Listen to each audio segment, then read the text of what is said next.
Resumo da Parashá. Ela se encontra em Vaikra 16:1 a 18:30. Nessa porção semanal, a Torá instrui sobre todo o serviço sacerdotal de Yom Kippur.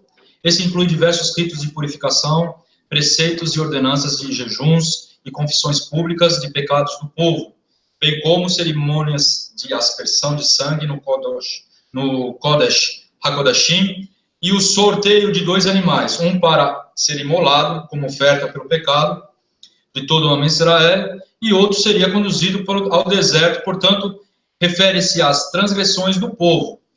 Ela segue com diversas leis, como não oferecer sacrifícios fora do Mishkan, leis relacionadas com sangue de animais, como a proibição de ingeri-los como alimento, e relata uma longa lista de relacionamentos sexuais imorais não permitidos.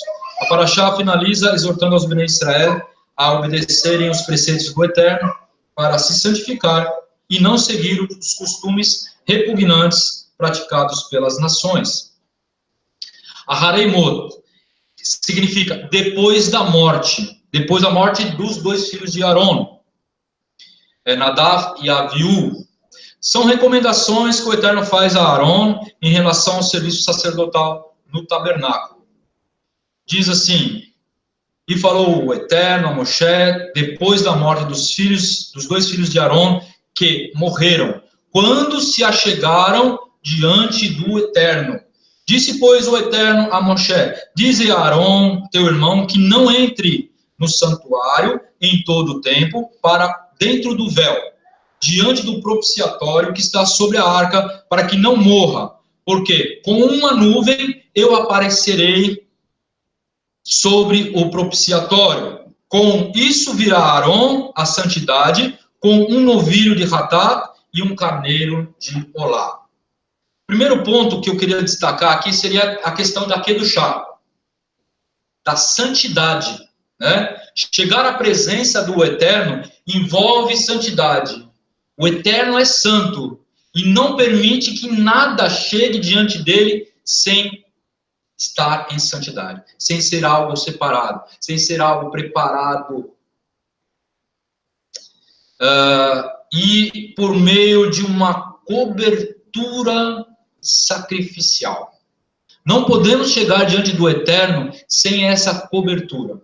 Na época anterior a Yeshua, né, qual era essa cobertura? Aron, antes de se chegar em Yom Kippur, que é o serviço de Yom Kippur, ou o serviço qualquer do dia a dia, ele tinha que oferecer um carneiro de Hatat. O sangue daquele carneiro cobriria todos os pecados de Aron para que ele pudesse trabalhar. Então, primeiramente, ele tinha que passar pelo mikve, passar em águas, colocar suas roupas sacerdotais. Não estou falando só o Cohen Gadol. O Cohen que fazia o serviço diário também. No dia a dia, ele tinha que ter uma cobertura. E após essa cobertura, ele fazia o seu sacrifício. Né? Ok? Então, existe essa necessidade de ter essa cobertura. Após Yeshua, nós não temos templo. Após Yeshua, Yeshua é a nossa cobertura.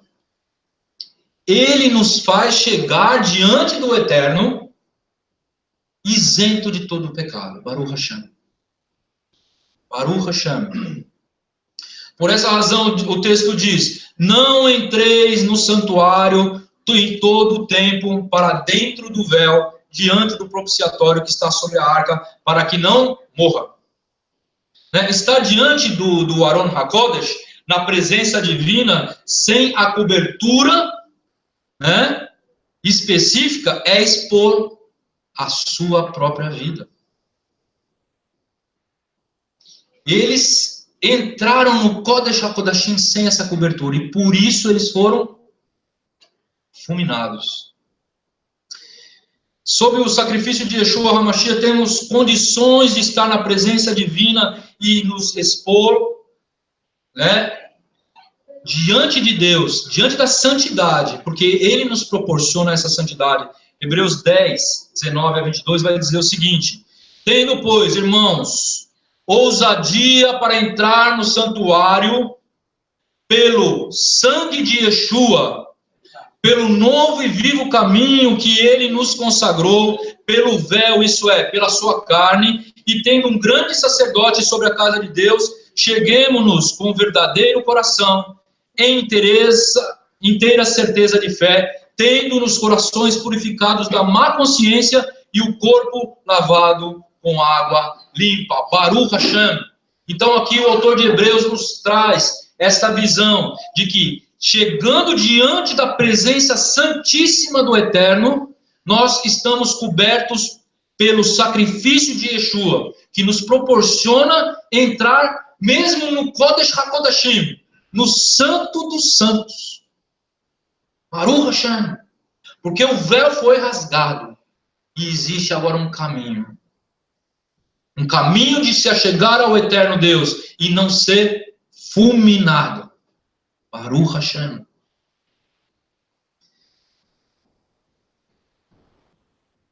Existem vários entendimentos dos sábios sobre a morte dos dois filhos de Arão. Por que eles morreram?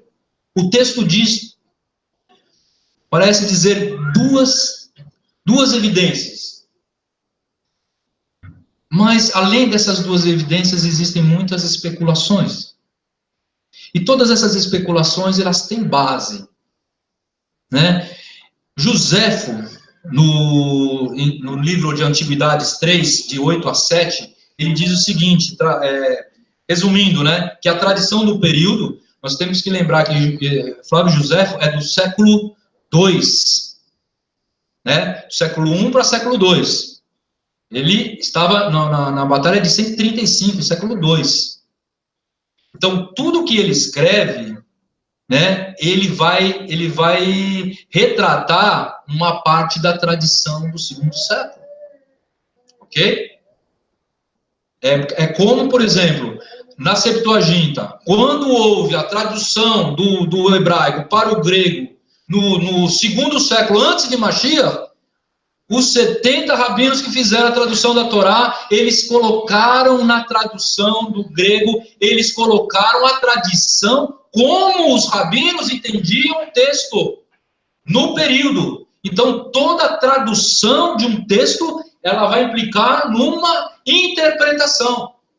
Vai ser colocado ali a visão rabínica do segundo século, antes de Mashiach. Por isso que é muito importante.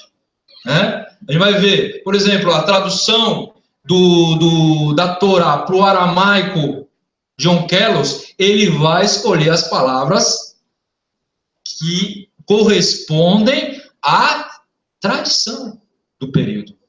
José é um grande historiador, talvez o maior historiador.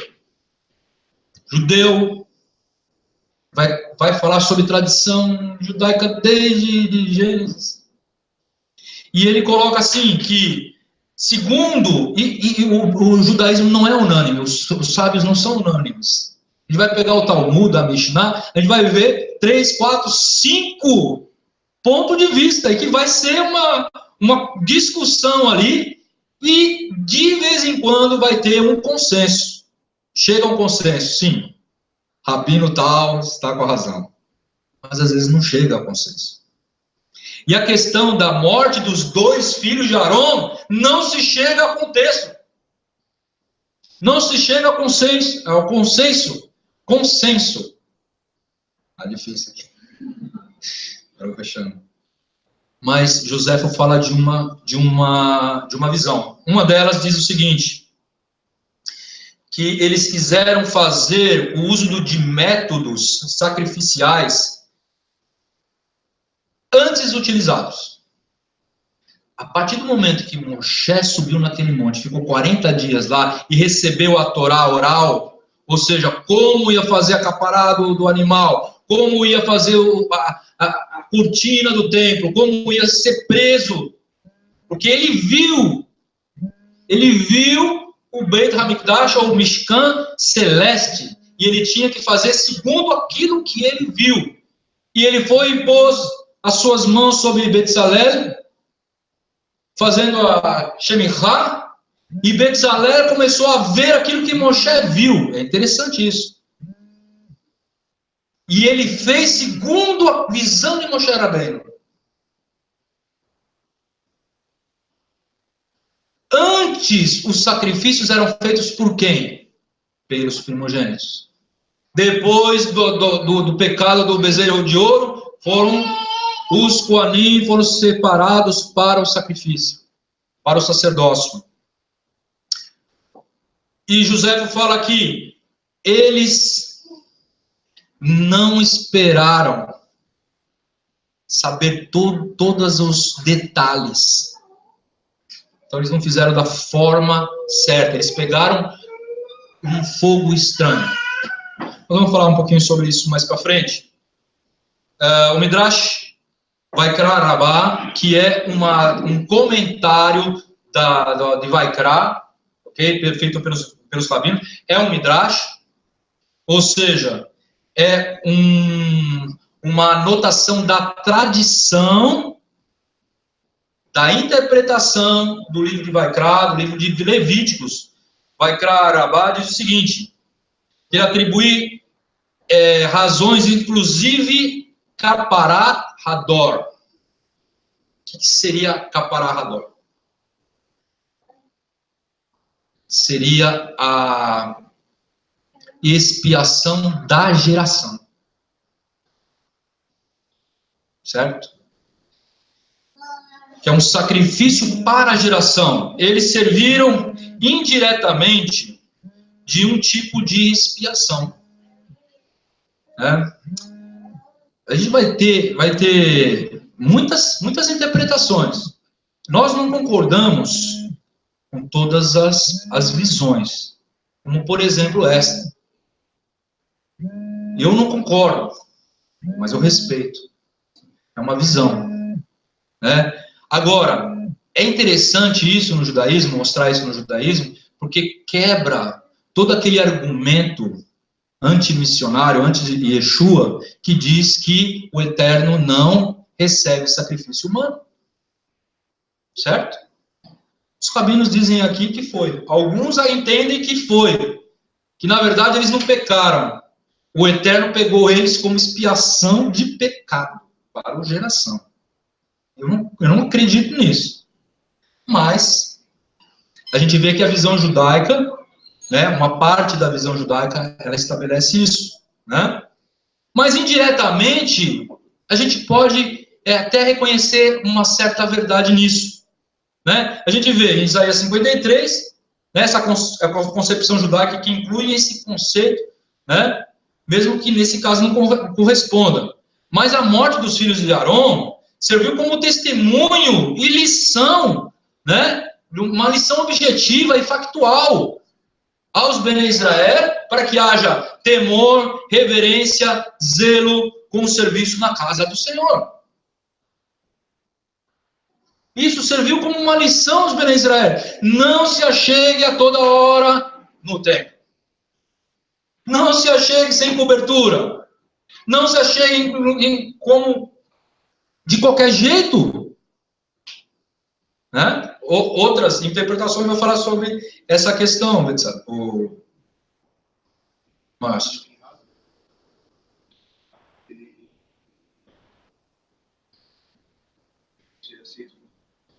Exato. Também, né? Em Pinhas, vocês lembram, né? Que entrou aquele homem com a midianita no meio do acampamento e Pinhas pegou uma lança e atravessou aqueles dois homens, né? Zeri, né? Zimri, né? E o texto diz que isso serviu como expiação, né?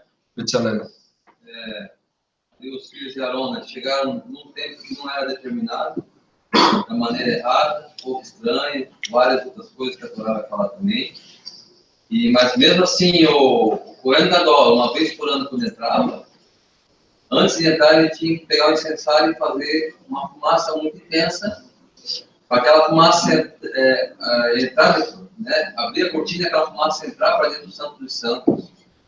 Porque o Eterno ia se manifestar entre os dois querubins ali, né? Uma nuvem de glória, né? Em cima da tampa, que era o propiciatório. Mas se Arão visse aquela nuvem, ele morreria também. Tanto é que ele estava com uma corda no seu pé, né? Então, aquela fumaça daquele incenso, né, ele deveria cobrir todo o Arão Hakodesh, toda a arca ali. Nós lemos isso na Torá. Para ele não ver. Né? Na leitura da Torá, nós lemos da fumaça do incensário, que tinha que estar cobrindo a tampa do propiciatório. Aí o que aconteceu? Aquele fogo estranho produziu também uma fumaça dos filhos de Arão.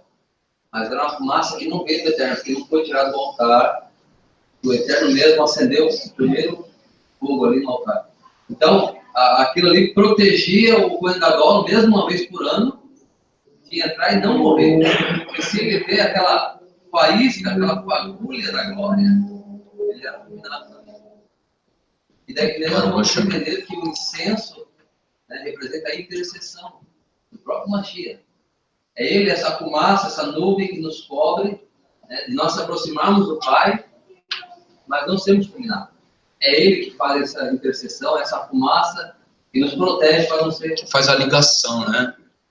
A gente sabe que, pela tradição judaica, a fumaça que saía do altar do sacrifício, ela subia como uma coluna. Ela não era uma fumaça assim de fogueira que a gente vê que se espalha, né? Ela subia retinha. Isso fazia o quê? A ligação entre o homem e o Eterno. Baruch Hashem, obrigado, Betsabe.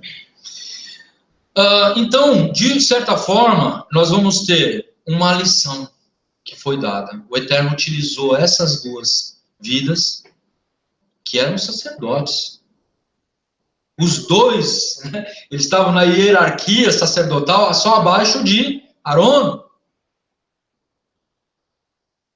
E abaixo dele estava todos os coninhos, os outros dois filhos de Arão e todos os outros que iriam fazer o sacrifício. Templo e sinagoga.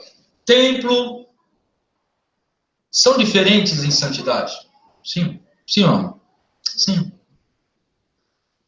Nós temos um só templo. Hoje não. Foi destruído e nos impede de construir, né? Ok? Mashiach vai vir e nós vamos ter o terceiro templo, Zat Hashem, templos próximos. Mas existe diferença entre a santidade do templo, lá em Jerusalém. Nós estamos virados para Jerusalém, todas as nossas orações são feitas para esse lado do leste, né? Por recomendação de Shlomo, que escreve: quando seus filhos orarem, estiverem no exílio, orarem em direção a esse templo, ouve, escuta a voz do teu povo.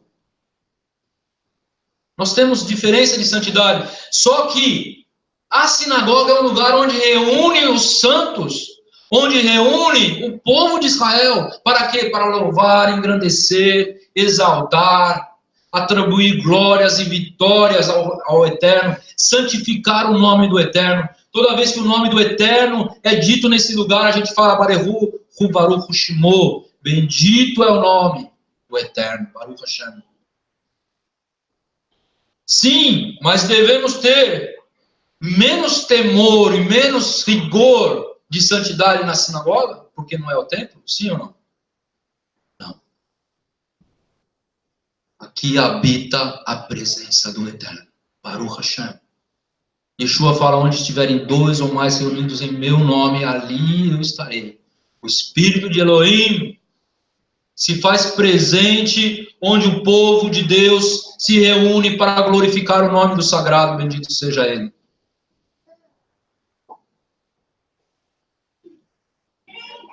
Primeiro Timóteo 3, 14 e 15 diz que a Kehilá é a casa de Deus. Olha só. Muitas vezes a gente esquece desse detalhe. Ontem eu dei uma puxadinha de orelha em todo mundo aqui, até em mim mesmo, né? Para a gente lembrar que aqui não é um lugar qualquer. Aqui é o lugar sagrado onde a gente clama o nome do Eterno. Então a gente tem que ter uma reverência. Aqui é o lugar onde a gente sente a presença do Eterno quando a gente está cultuando ao Eterno. E 1 Timóteo 3,14 diz o seguinte: escrevo essas coisas esperando ir ver-te bem depressa. Mas, se tardar, para que saibais como convém andar na casa de Deus. Olha só, ele escreve lá em Timóteo 3 como deve, né, os líderes serem escolhidos para estar nessa liderança. Como as pessoas devem se portar na casa de Deus. Ele fala, Beit HaElohim.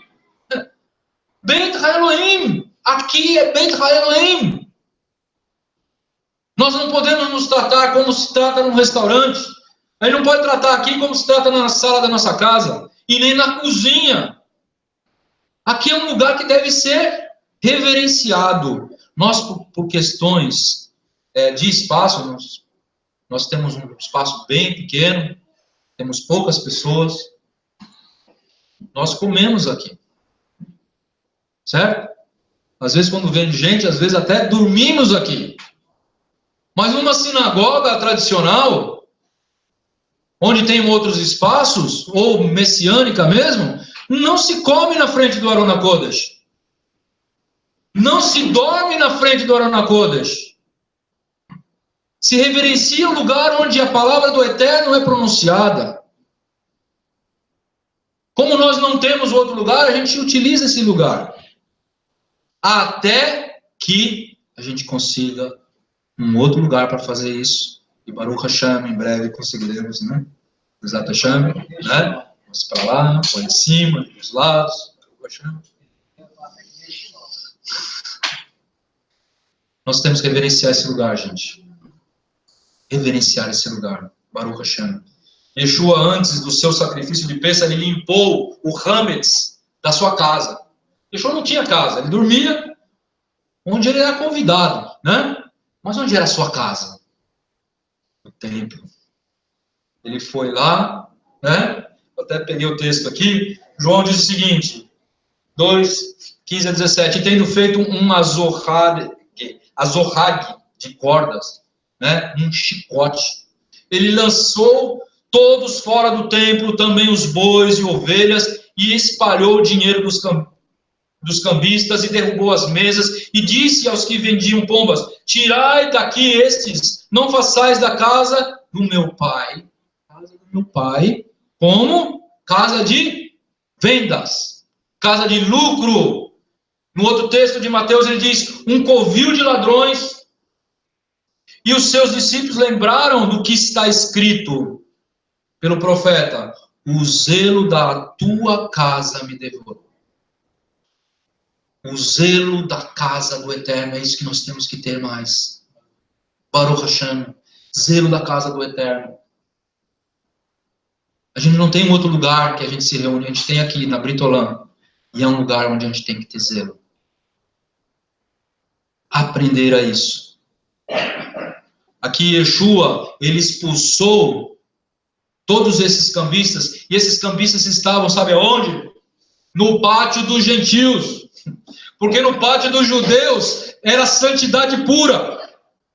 Existia uma placa, uma porta, uma placa dizendo, não entra goi. Se você entrar, pena de morte. Não pode entrar incircunciso. Certo? Escrito em latim, grego e hebraico.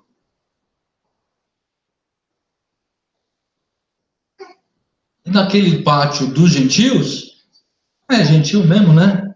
Então vamos vender boi, vamos vender galinha, desculpa, era só os animais de sacrifício, né? Pombos, rolinhas, carneiros, bois, cambistas, que trocavam a moeda, né? A moeda romana por um shecalim para poder fazer oferta no templo. E eles ganhavam lucros exorbitantes, vendendo animais com ágio. Por isso que Yeshua fala que eles são ladrões. Ali, talvez para os Yehudim, naquela época, eles passavam com vaso para não dar a volta no templo, eles passavam por ali. para não precisar contornar, para não andar quilômetros para contornar o templo, passava no meio do pátio dos gentios. É pátio dos gentios mesmo. E Yeshua considera aquilo ali terra sagrada. E ele expulsa os cambistas no pátio dos gentios, que é casa do Eterno também, onde o povo se reúne para louvar e engrandecer o nome do Senhor. Por isso que ele fala, o profeta Yeshayahu diz, e essa casa será chamada casa de oração para todos os povos. Baruch Hashem, primeiro do judeu e também do gentil. Também do gentil. Outro ponto que eu gostaria de esclarecer é a questão da obediência. Era necessário os filhos de Arão cumprir com o estabelecido por Moshe. O que tinha acontecido? Eles já tinham feito os serviços todos de capará, já tinham feito tudo que tinha que ser feito, já tinha feito na inauguração, porque foi na inauguração do Mishkan, do tabernáculo. E o que aconteceu? Vamos celebrar, né? Acabou a hora do serviço, agora vamos fazer uma celebração no povo. Chame os músicos, chame os cantores, né? Vamos comer, vamos nos alegrar, vamos beber vinho. Agora não é hora mais de cultuar. Agora é de confraternização. Somente em Yom Kippur o Kohen Gadol podia entrar no Kodesh HaKodashim. E eles entraram depois que tinha acabado o serviço. Eles entraram naquele lugar onde eles não foram designados para fazer. Baruch Hashem. Eles erraram nisso. Os filhos de Arão, eles quiseram entrar na presença do Eterno, no lugar Kodesh HaKodashim, sem permissão, fora do dia, fora do horário, né? E estranho ao ritual estabelecido. O texto diz um fogo estranho. Números 26, 60 e 61 diz, e a Arão nasceram Nadab e Abiú, Eleazar e Itamar. Porém, Nadab e Abiú morreram quando trouxeram fogo estranho perante o Eterno. Levíticos 10, 1 a 7 diz, e os filhos de Arão, Nadab e Abiú, tomaram cada um seu incensário e puseram neles fogo e colocaram incenso sobre ele e ofereceram fogo estranho diante do Eterno. E o que não lhes ordenara, eles queriam fazer da cabeça deles. Se tem as instruções de Moshe, não, vamos fazer da forma que a gente acha que é certo. Aí está o perigo. Muitas pessoas têm as escrituras na mão, né? Tem tudo aqui. E elas fazem da cabeça deles. Eu acho que é assim que deve ser. Pode tudo, né? A graça nos permite tudo. É isso? A ação e intenção. O homem pode estar cheio de boa intenção. Eu tenho certeza que eles não queriam pecar. Eles queriam entrar no Kodesh HaKodashim. Eles queriam levar o que é incenso ao Eterno. Eles queriam adorar o Eterno. O coração deles estava puro. O coração deles não era rebelde. Eu creio nisso. Eu concordo com os rabinos quando falam que eles queriam estar mais perto do Eterno. Mas só que eles erraram no quê? Na ação. E não na intenção. Muitas vezes a gente está com uma boa intenção, mas a gente acaba errando. Você tem um filho, dá tudo para ele. A sua intenção é amor, né? Dá um carro para ele. Dá uma conta bancária para ele. Né? Não coloca limite na vida dele. Sua intenção é excelente. Aquilo que eu não tive, agora eu estou dando para o meu filho. Baruch Hashem.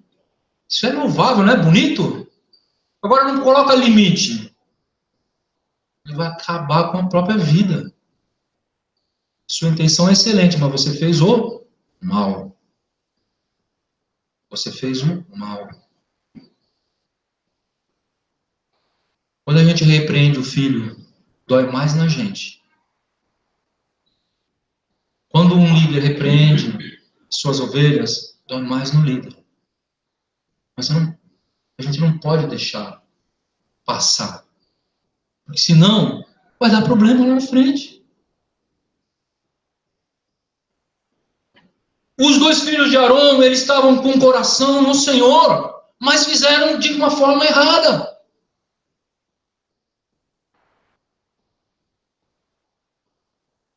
Querer fazer o bem é bom, mas tem que pensar lá na frente. Como o Eterno estabeleceu? Assim, Baruch Hashem, então vamos levar à risca.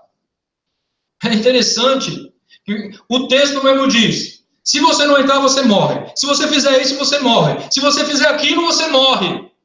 O sacerdote, qualquer coisinha que fazia, ele morria. O texto mesmo diz. Você morre. Não tinha perdão, não. Tem que levar à risca. Isso aí é para quê? Para nos ensinar a gravidade que é você estar diante do Eterno. A gravidade que é a gente estar aqui, um Razan está aqui. A gravidade que é alguém está tocando, alguém está sentado, alguém está ensinando, alguém está limpando a cozinha. A gravidade que é fazer parte de uma sinagoga, de uma Kehilá. Isso é grave. Mas Baruch Hashem, nós temos cobertura de Mashiach. O Eterno é misericordioso. Mas não vamos esquecer, né, a gravidade disso tudo, gente. Porque a gente está cultuando o Eterno Deus, Criador de todas as coisas. Nós não podemos brincar com essas coisas. No 2º mandamento diz que eu não estarei, né, julgando ele como um inocente, alguém que colocar o meu nome em vão. O que é colocar o nome do Eterno em vão? Não terei como inocente aquele que colocar o meu nome em vão. Shael fala, Israel, vocês estão blasfemando do meu nome diante das nações, porque as suas obras não condizem com o nome que vocês têm de povo de Deus. E quando nós, identificados como povo de Deus, no lugar onde nós trabalhamos, e damos mau testemunho, nós estamos colocando o nome do sagrado em vão. Não é ele que serve o Senhor? Não é ele que vem com palavras de Torá? Olha o que ele está fazendo. O meu nome está sendo blasfemado nas nações por sua causa, por nossa causa. Vamos cuidar. O texto de 1 Samuel 15, 22 diz, eis que o obedecer é melhor do que sacrificar, e o ouvir, atender, é melhor do que a gordura de carneiro. O que o profeta Samuel está falando? Shaul fez sacrifícios, não sendo um Cohen. Não podia fazer, ele era rei, não era sacerdote. Ele estava vendo o povo indo embora. Não, vou fazer já, né? Pelo menos segura o povo. Como se Deus estivesse esperando, né, que fosse derramado sangue de animais. Deus ele não quer o derramamento do sangue do animal em si. Ele quer um coração quebrantado. Ele quer a obediência. Se ele estabeleceu o que é o Cohen que deve fazer, então ele deve ser o Cohen. E não um rei. E Samuel disse assim, olha, por causa disso você vai perder o seu reinado. E perdeu mesmo. Exatamente. Não ter somente a intenção, mas fazer de acordo com a forma estabelecida. Se a palavra diz isso, então vamos fazer. Ou você segue a palavra, ou você segue o teólogo? Muita gente segue os teólogos, não é? Esse texto aqui diz, esse texto diz, então vamos de acordo com a interpretação. Mas só que esquece que a palavra de Deus diz que é imutável. É permanente. Nós vamos falar sobre isso. Rashi diz o seguinte, Rabi Eliezer diz, os filhos de Arão apresentaram uma decisão alárrica na presença de Moshe. Decisão de seu próprio entendimento. Por isso eles morreram com um fogo, pois decidiram por conta própria sobre o fogo do altar de incenso. E morreram com fogo pelas mãos dos céus, por questão de medida por medida. Ou seja, o que Rashi fala aqui? Que eles apresentaram uma decisão alárrica entre os dois. Vamos colocar licença e vamos entrar no Kodesh HaKodeshim? Vamos. Isso aí é estabelecer a alahá. Uma alahá que não condiz com aquilo que Moshe ensinou. A alahá é uma determinação rabínica, né? Uma decisão de seu próprio entendimento. E isso fez com que eles morressem. E eles morreram com fogo. A tradição diz que entrou pelas narinas um fogo invisível que queimou a sua alma. E não houve nenhum cheiro de queimado. Foi instantâneo, nos dois. Exatamente, para não queimar as vestes sagradas que estavam vestindo. E os seus primos foram lá, designados para tirar os cadáveres. Tirar os cadáveres e tirar fora do acampamento para o sepultamento. E Moshe diz, o Eterno fala a Moshe o seguinte, fala para Arão e fala para os seus filhos, não saírem de dentro do Mishkan, porque se eles saírem, eles vão morrer. Não faça isso, senão você morre. Se faz isso, você vai morrer. Eles não foram no enterro dos filhos. Nem chorou. Não pode ficar de olho porque ele estava em serviço. O que a gente aprende com isso? A obra do Senhor está acima de tudo. Se você foi designado como um líder, meu amigo, sobre você está a unção. Não brinca com essa unção. O Arão, no primeiro sacrifício que foi feito, logo depois, ele não comeu, e tem sido isso na Torá. Aí Moisés vai chamar a atenção de Arão e ele fala, acabei de perder os seus filhos. Ou seja, o sentar para comer era um festejar. E ele não podia festejar a morte dos dois filhos. Ele não fez o luto, mas também ele não pôde participar. Ele lamentou. Ele pôde lamentar, né? E também, mas não podia sair do Mishkan. Né? Levíticos 11. Vamos ver outros detalhes que a Torá nos diz. Por que eles morreram? Então, quando a gente estuda isso, a gente vai entendendo a mente do Eterno, né? As profundezas da Torá, o que a gente pode aplicar na nossa vida. Porque não adianta a gente estudar, ouvir comentários dos sábios, dos rabinos, né? Próprios pensamentos, né? Se a gente não coloca em prática. A gente está estudando a Torá para quê? Para colocar em prática, porque não adianta nada, né? Não sejamos somente ouvintes da palavra, mas praticantes. Então, uma outra razão aqui, o próprio texto diz, Levíticos 10, 8 a 11, e falou o Senhor Arão, dizendo, não bebereis vinho, nem bebida forte, nem tu, nem teus filhos contigo, quando entrares na tenda da reunião. Não beberás quando entrar, certo? Para que não morrais.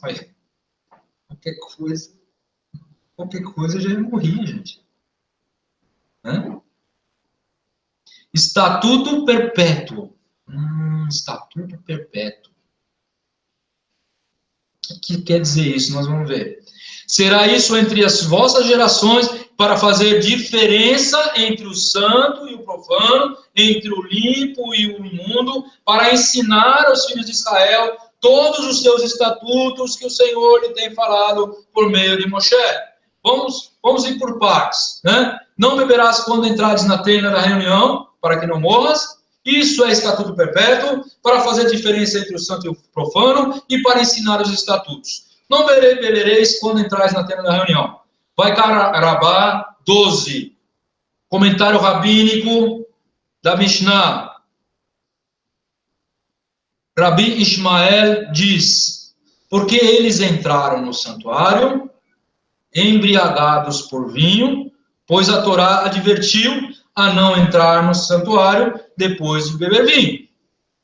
Então, o Rabino Ishmael e vai Rabá dizem, ele é da opinião de que os dois beberam. Por quê? Porque o texto diz uma recomendação para que não fizesse isso. E como a gente pode aplicar isso hoje?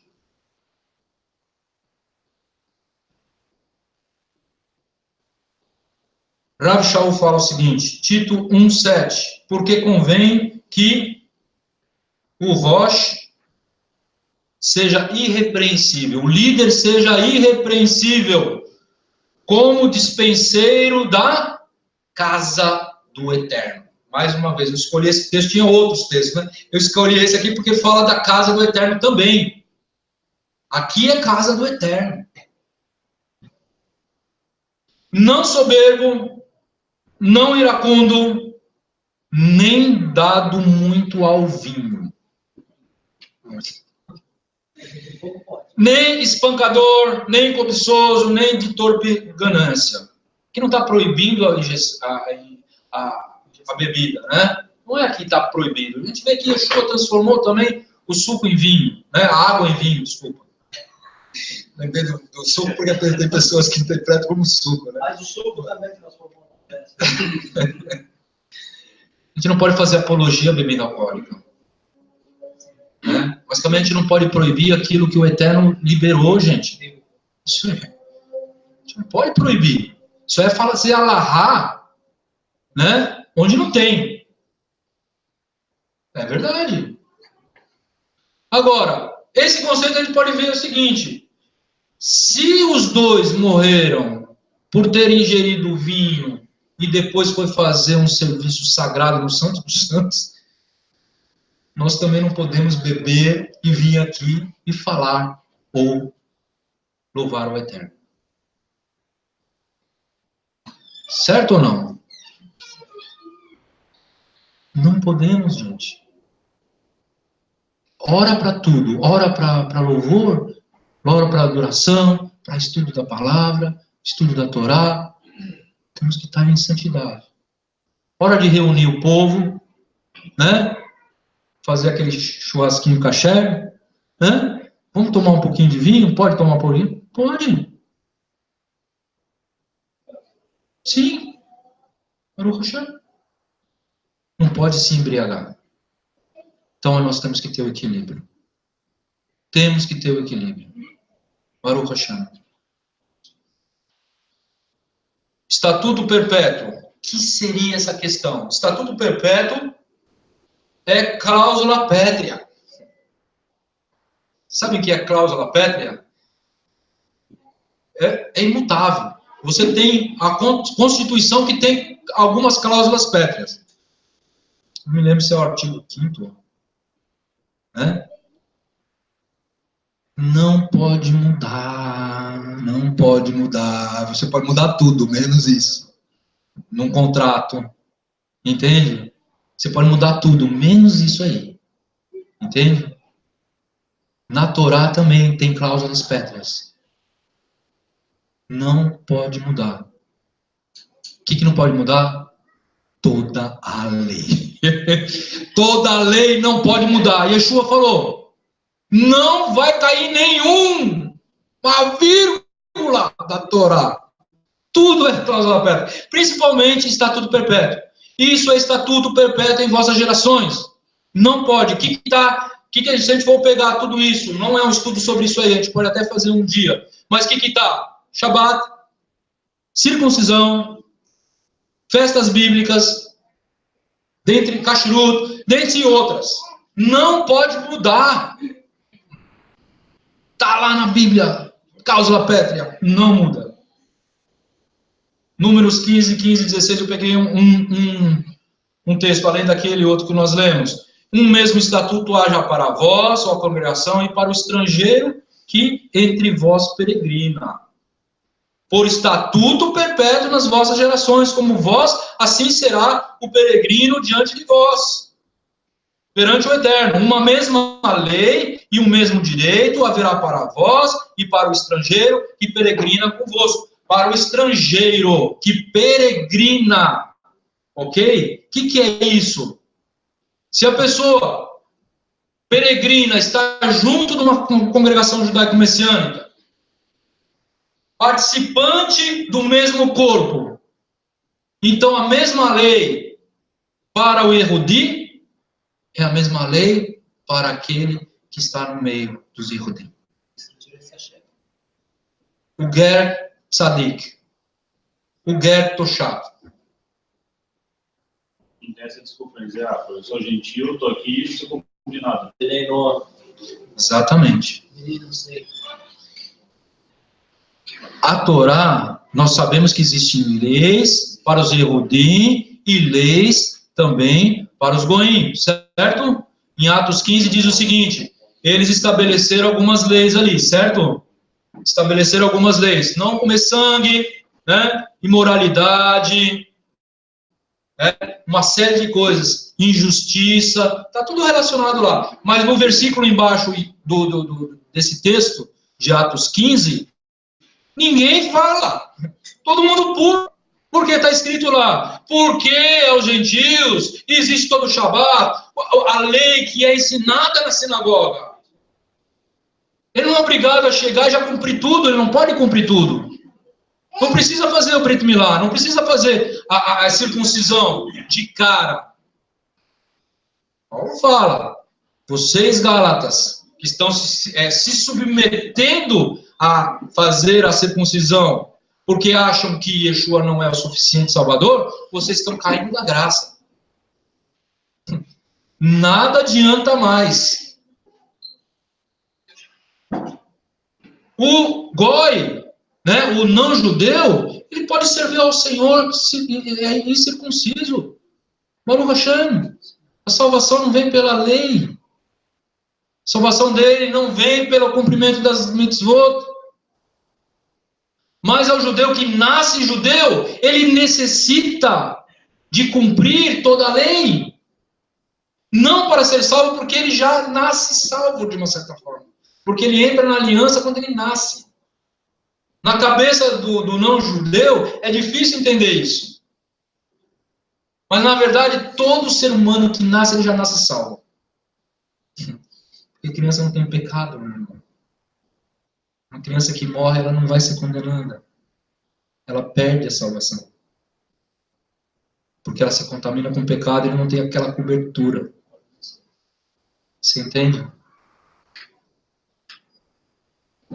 Uma mesma lei. E é a cláusula pétrea, gente. Temos que ver. Para fazer a diferença entre o santo e o profano. Ou seja, existe o entendimento de que hora de cultuar é hora de santidade. Baruch Hashem. Para ensinar os estatutos, ensino da Torá necessita conexão aos céus, palavras inspiradas pelo Ruach HaKodesh. Mateus 10, 19. Mas quando vos entregarem, não vos dê cuidado como, ou o que haveis de falar, porque naquela mesma hora vos será ministrado o que haveis de dizer. Ou seja, para ensinar o povo.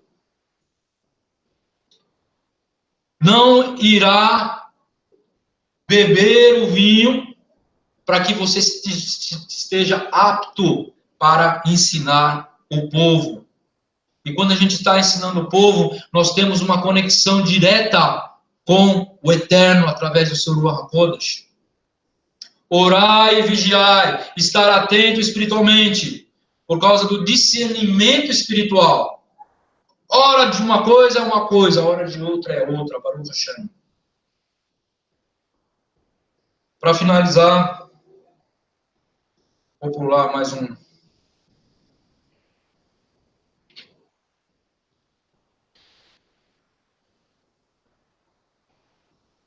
O texto diz: morreram quando se achegaram diante do Eterno. Segundo a interpretação racídica, os filhos de Arão morreram porque optaram em morrer. Eles morreram porque optaram em se achegar ao Eterno para não mais estar nesse mundo na presença gloriosa de Hashem. O texto diz: eles se aproximaram do Eterno e morreram. Olha só que interessante. O texto diz exatamente isso. Eles se aproximaram do Eterno e morreram. O desejo de aproximar-se de Deus e deixar a sua vida na terra é apropriado? Né? Em que condições? Né? Estar na presença do Eterno e receber a sua luz e sentir a sua presença é algo realmente extraordinário. Quem não gosta de sentir a presença do Eterno? Quem não gosta? Estar sob essa presença somente de forma temporária, em um momento específico, e logo deve se retornar e redirecionar, né, essa energia como um combustível para se cumprir os propósitos do Eterno. Dar preferência ao serviço do reino e ao interesse do Pai. Isso o homem deve fazer. Não dá para ficar 24 horas na presença do Eterno. Não dá. Em Likutei Shifrot, volume 32, páginas 179 e 180, diz o seguinte: o desejo deles para a espiritualidade estava desequilibrado. Eles morreram porque ficaram tão perto do Eterno que eles não queriam mais uma existência corporal. Quanto é apropriado e admirável para um judeu ter um intenso anseio pelo Eterno, assim como eles. A pessoa deve ser capaz de redirecionar, né, inspiração espiritual para dentro da vida cotidiana. Eles queriam cultuar, eles queriam estar mais perto do Eterno. Provavelmente, quando eles fizeram o serviço com Arão, com seu pai, eles sentiram uma presença tremenda. Imagina o fogo caindo no altar, né? Trazendo fogo. Imagina eles com seus incensários no lugar Kodesh, com seu pai. A presença do Eterno. Ali, a nuvem densa. Aquilo deixou eles maravilhados. E eles queriam mais. E eles queriam voltar. E não queriam somente aquilo que eles sentiam. Eles queriam mais. Eles estavam no Kodesh, na Kodeshim. Coisa que eles não tinham entrado antes. Os rabinos acreditam nisso. Os filhos de Arão não tiveram a habilidade de redirecionar as energias de volta para uma vida cotidiana. Optaram em seu próprio desejo e esqueceram do povo. Optaram pelo seu próprio desejo e esqueceram da sua missão. Optaram em sentir a presença do Eterno e esquecer que eles tinham um serviço a ser feito. Tinha um propósito, tinha uma missão. Pensaram no seu próprio desejo e não no desejo do Eterno.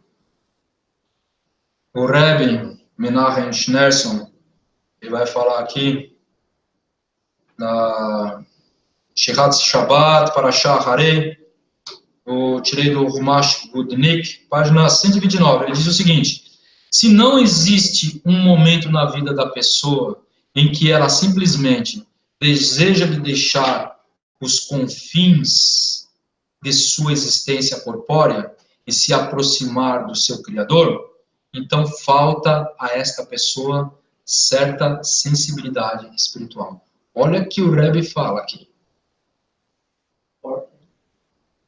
Ele fala que se a gente não sentir esse desejo que eles sentiram, falta em nós uma sensibilidade espiritual. Nós devemos sentir isso. Devemos sentir, olha, eu quero ficar na presença do Eterno.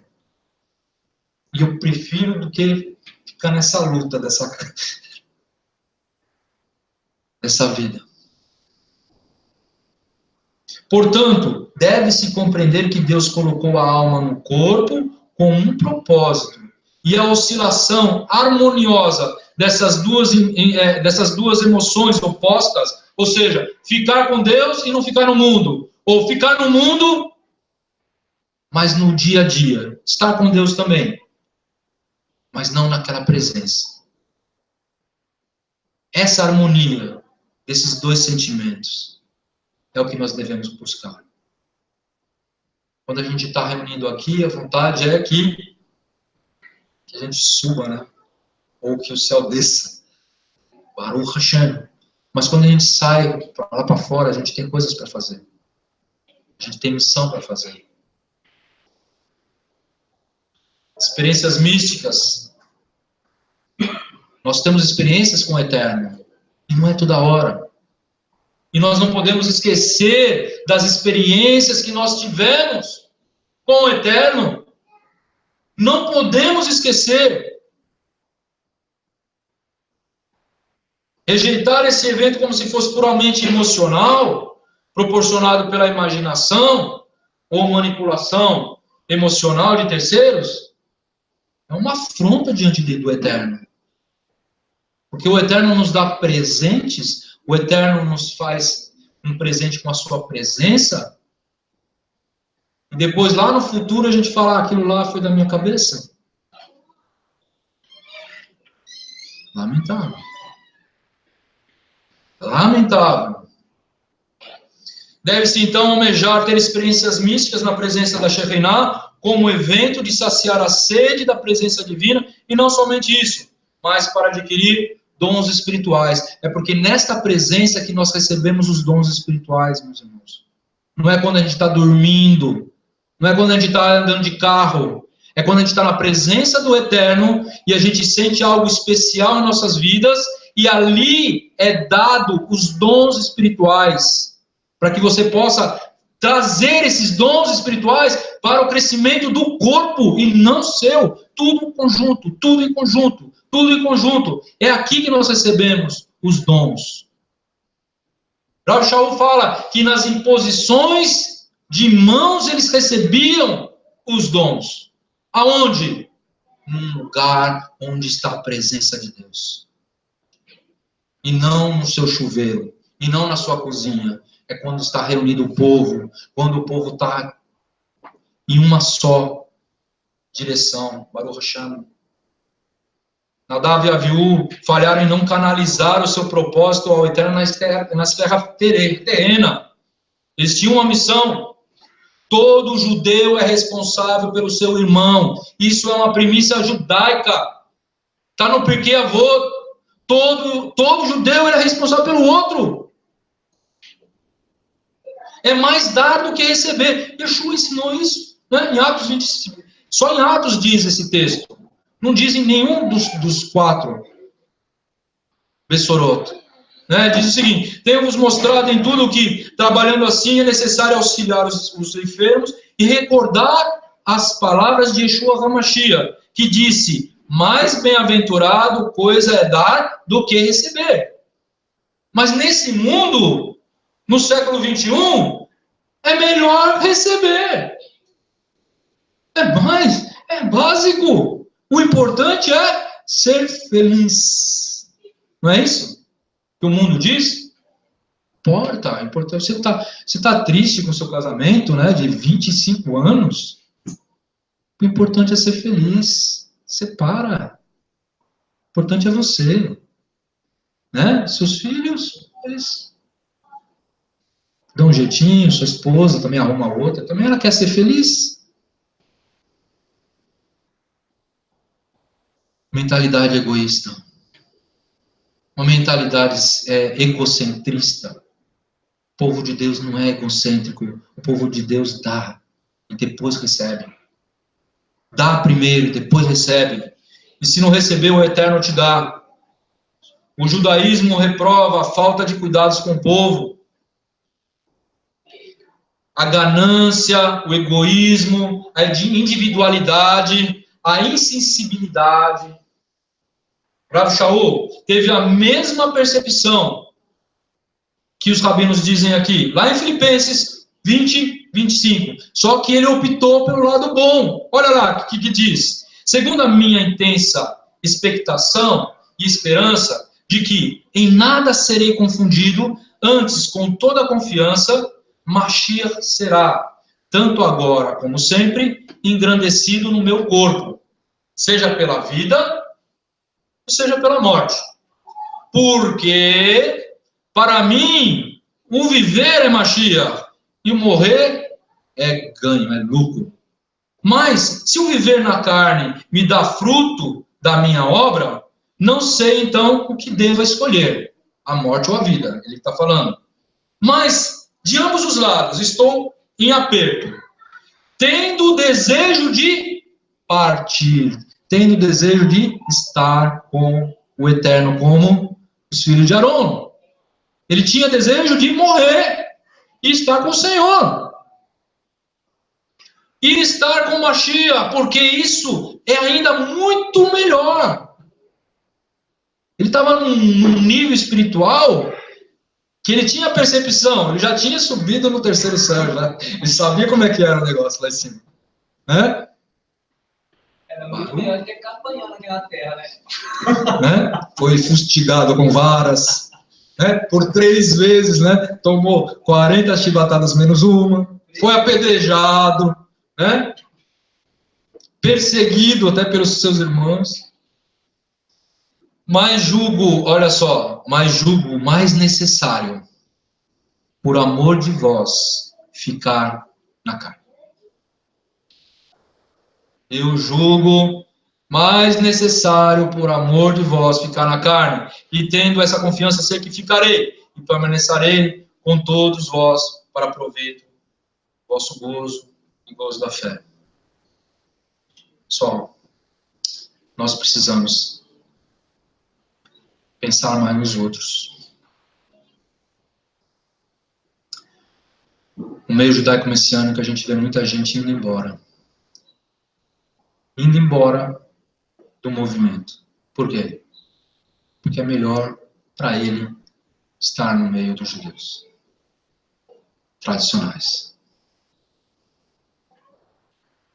A gente treina o povo quando eles já estão sabendo Torá, quando eles já estão sabendo rezar, quando eles já têm tudo na mão, eles simplesmente viram as costas. Mas a focação deles talvez tem que olhar para isso também. E por causa assim, tão atraente que nosso não. Tem que ter essa. Tem assim, Natan, tem chamada e chamada. Eu fiquei durante 7 anos dentro de uma sinagoga judaica, uma sinagoga tradicional. Para quê? Tinha propósito. Para ensinar vocês hoje tudo que eu aprendi nesse tempo. Toda a liturgia que eu aprendi lá, eu ensinei para vocês. Tem gente que é chamado para ficar lá, para estar no meio e ensinar aquelas pessoas. Mas será que todos têm esse chamado? O judaísmo messiânico tem poucos anos. 50 anos. A gente passa por muitas dificuldades. Tu falou que esse chamado para falar para o povo judeu não é daquele converso. O converso não tem hoje poder para falar judeu tradicional. E ele se ilude achar que ele vai ter honra dentro do meio judaico tradicional para poder falar para judeu tradicional. Não vai ter, nunca vai ter, não vai ser reconhecido, nunca, como a gente já tem visto. Então, uma fantasia que se cria por causa dessas correntes missionárias, que um gentil converso, um homem que descobriu que tem herança judaica, pode pegar a Torá debaixo do braço e ter a pretensão para falar com o rabino, com o judeu tradicional de Yeshua. Às vezes, eu concordo com o Rocha, é despertado dentro dessas comunidades alguém que tem realmente conhecimento, que tem experiência, que tem tradição para poder trazer, na medida que as pessoas conseguem entender sobre o Mashiach, Yeshua. Mas ter a pretensão, como o Rocha falou, que todo mundo que entra no sinal messiânico vai sair aí, vai sair pregando para a Yehudim, é fantasia. Isso nem mesmo esses que vão para o judaísmo tradicional não pensam dessa forma. Não vou falar para querer ensinar a Bíblia, vou falar para aprender judaísmo. Aí é mais ego ainda, é mais egoísmo ainda. É pior porque ele pode aprender tudo isso e não está na messiânico. É que a grama do lado parece mais verde. Quando você chega do outro lado, você vê que tem problemas. Tem chamado e chamada, a gente não pode julgar. Se a pessoa vai, Baruch Hashem, a gente tem, né? Agora a gente sabe que a maioria não tem esse chamado. Mas tem uns que tem. Eu poderia optar de estar lá, mas eu optei estar aqui. É a minha posição, mas tem gente que optou por estar lá. Baruch Hashem, que dê frutos lá. E os exemplos que nós temos hoje no Brasil, as pessoas que acabaram tendo esse encantamento, vamos dizer assim, uma palavra pejorativa que eu usando, muitas delas, acabaram se perdendo, acabaram até pessoas desistindo de tudo que acreditavam, que achou que era uma coisa e não era. Mas é bom ter um pouco de gente lá dentro também. Eu conheci muita gente ali. Tem chamado. É bom ter. Porque na hora do sufoco, você vai lá e dá uma gotinha. Você não vai poder falar abertamente. Mas às vezes aquela gotinha é algo que vai fazer a diferença. Mas pro lado de fora, o judaísmo messiânico tem que crescer, gente. Tem que crescer a ponto de ser reconhecido como mais uma linha judaica. De gente que cumpre Torá, de gente que faz o Brit Milá, de gente que faz as festas, gente que conhece as escrituras. Se não tiver de fora, vai adiantar o que de dentro? Não podemos julgar, mas também não podemos chegar e ver o que está acontecendo, e não alertar. Só vai se tiver chamado mesmo. Porque se não tiver, vai quebrar a cara. Vai perder tempo. Justamente essa é minha pergunta inicial ali, né?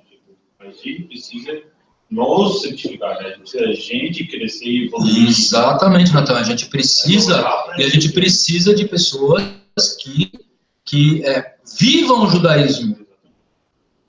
Porque, por enquanto que muitos judeus, judeus de pai, mãe, judias, que muitas vezes estão deixando o judaísmo tradicional para criar os seus filhos no judaísmo messiânico, para poder ter liberdade de estudar sobre o Mashiach e tudo mais, tem muita gente que está fazendo isso.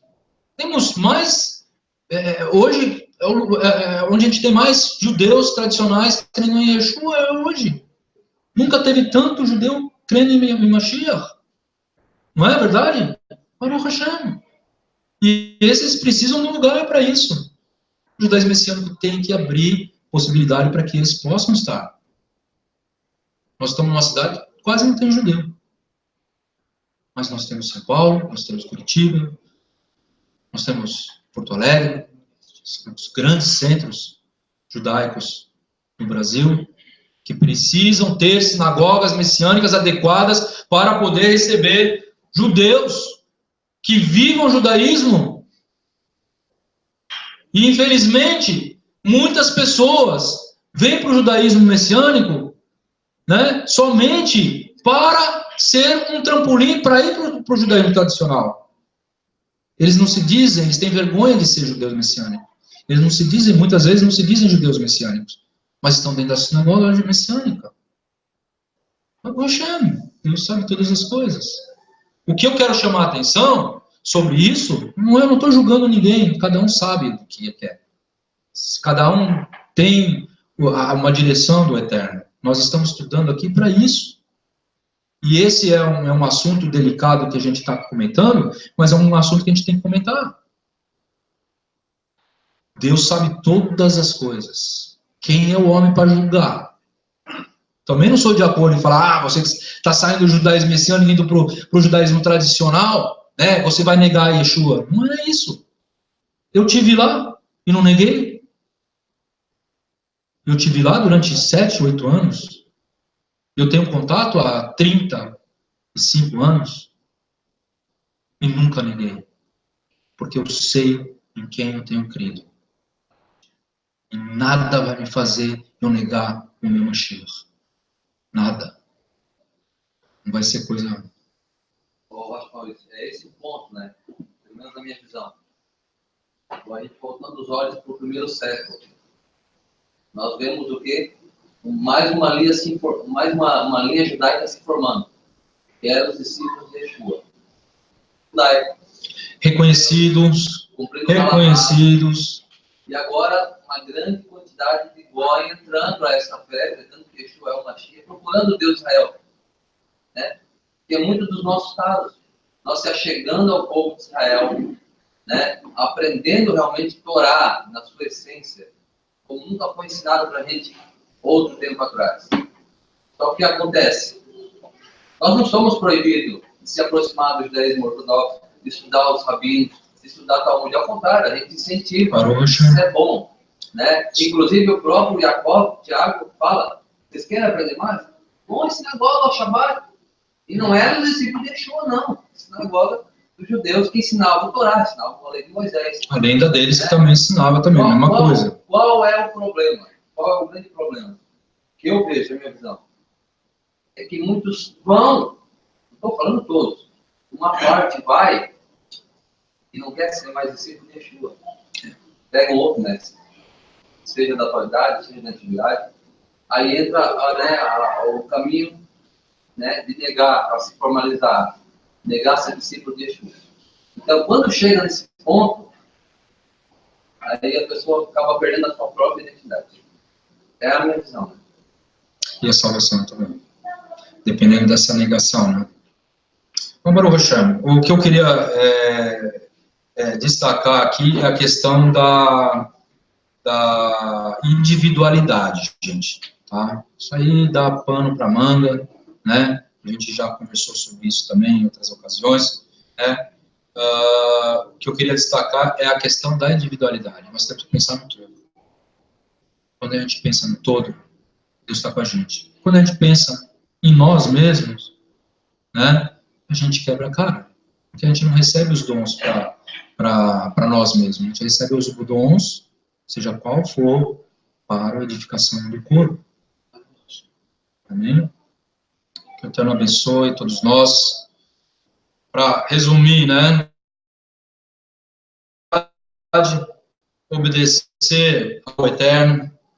Somente a intenção não faz a vontade do Eterno. Não introduzir nada de estranho.